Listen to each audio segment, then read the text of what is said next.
Mr. O'Connor. What is your real name? Malcolm X. Is that your legal name? As far as I'm concerned, it's my legal name. Have you been to court to establish that I didn't have to go to court to be called Murphy or Jones or Smith. Excuse me for answering you this way. That's if all right. a Chinese person were to say his name was Patrick Murphy, you would look at him like he's insane, because Murphy is an Irish name, a European name, or the name that has a Caucasian or white background. And a yellow person, Chinese is a yellow man, and he has nothing to do or no connection whatsoever with the name Murphy. And if it doesn't look proper for a person who is yellow or Chinese to be walking around named Murphy or Jones or Johnson or Bunch or Powell, I think it would be just as improper for a black person or the so-called Negro in this country, as we're taught by the Honorable Elijah Muhammad to walk around with these names. And therefore, he teaches us that during slavery, the same slave master who owned us put his last name on us to denote that we were his property. So that when you see a Negro today who's named Johnson, if you go back in his history, you'll find that he was once his grandfather, or one of his forefathers was owned by a white man who was named Johnson. His name is Bunch. His grandfather was owned by a white man that was named Bunch. Would you mind telling me what your father's last name was? My father didn't know his last name. My father got his last name from his grandfather, and his grandfather got it from his grandfather, who got it from the slave master. The real names of our people were destroyed during slavery. Was there any line, any point in the genealogy of your family when you did have to use the last name, and if so, what was it? The last name of my forefathers was taken from them when they were brought to America and made slaves. And then the name of the slave master was given, which we refuse. We reject that name today. You mean you won't even tell me what your father's supposed last name was or gifted last name was? I never acknowledge it whatsoever. Let me ask you about the status of Elijah Muhammad. First of all, is he ill? I spoke to him today. He is in better health than he has been. He's suffering from asthmatic bronchitis. Is that why he didn't attend your rally on last Tuesday? The only reason that he didn't attend was his ill condition, and the weather here, especially on that particular day, was of such nature that it would have been almost insane for him to come. Well, now, did you hold that meeting last Tuesday because it coincided with the general election, the primary election? I think if you study the history of Mr. Muhammad's work and religious work in this country, we've had our convention on February the 26th every year for, I think, the past 33 years.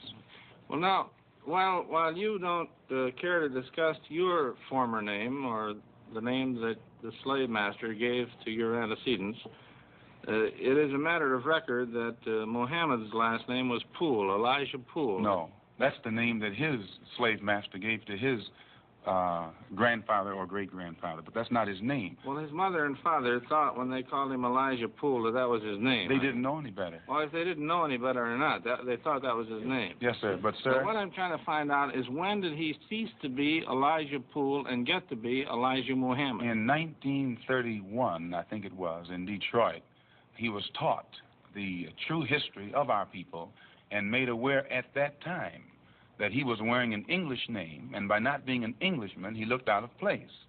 And his teacher gave him the name that he's wearing today, Muhammad, Elijah Muhammad. All right, now when did he become what he purports to be in your literature, the son of Allah? I've never heard the Honorable Elijah Muhammad referred to as the son of Allah. The prophet of Allah. Okay. I've never heard him referred to as the prophet of Allah. What do you refer to him Messenger as? of Allah. All right, the messenger of Allah, and I appreciate the correction. Yes, I mean, he says that a prophet is somebody who predicts the future, and he's not predicting the future, whereas a messenger is someone who carries a message that has been given to him by one who authors that message. Well, now, who gave him the message, and to whom is it supposed to be delivered? Master W.F. Muhammad, the one who taught him, is the author of the message. He gave it to the Honorable Elijah Muhammad, which makes him the messenger. And he's to deliver that message of truth and righteousness to the 20 million American so-called Negroes, which means he's to teach us the truth, which will awaken us, and then show us how to live a life of righteousness, which will automatically qualify us for recognition as human beings by all other righteous human beings here on this earth. Well, now, one other question. With reference to what Mr. Hurlbut asked you a little bit ago, you took a very moderate position of wanting independence without having any hatred for the whites. Do I understand that correctly? Hatred is not involved in it whatsoever. Well, I recall in a recent plane crash, 2 or 3 years ago, or less than that, a charter flight on Air France in which a group of people from Atlanta, Georgia, were, as they say in the business, as they took off from Orly Field. And you were quoted at that time as expressing great gratification that this tragedy had occurred. Do you recall that? I recall it. What did you say? Do you remember? The press misinterpreted it and misrepresented it. What did you say? They said that it was made at a Muslim meeting. It wasn't. It was made at a rally of Negroes, Baptist, Methodist, Catholic, and otherwise in Los Angeles, who were rallying to protest the brutal shooting of 7 unarmed Negroes and what did you by say? heavily armed white policemen in the city of Los Angeles.